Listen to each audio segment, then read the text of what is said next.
Registry হয়েছে শুক্রবার। 30শে November বিয়ের পিড়িতে বসতে চলেছেন তারকা টেবিল টেনিস খেলোয়াড় মৌমা দাস। তার আগে ডেটিংয়ের ফাঁকে হবু স্বামী কাঞ্চন চক্রবর্তী সহ এক্সট্রা টাইমের ক্যামেরায় ধরা দিলেন এই সফল টেবিল টেনিস তারকা। না, কোনো রকম প্রেম ঘটিত সম্পর্ক নয়, দুই বাড়ির দেখাশোনার পরেই ঠিক হয়েছে বিয়ে।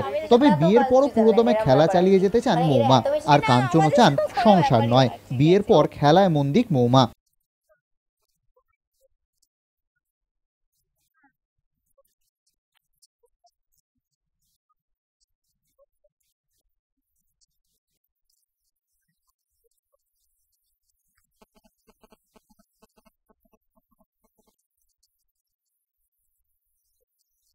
তবে শুক্রবার রেজিস্ট্রি থাকায় রাজ্য টিটি মিটে নামতে পারেননি মৌমা, কারণ WBTTA-কে একদিন ম্যাচ পিছোতে বললেও তাতে কর্ণপাত করেননি কর্তারা। তাতেই বেজায় ক্ষুব্ধ তিনি। আর রাজ্য সংস্থার নোংরা রাজনীতিতে এতটাই বিরক্ত মৌমা যে ভবিষ্যতে কোচিং করাতেই চান না এই তারকা খেলোয়াড়।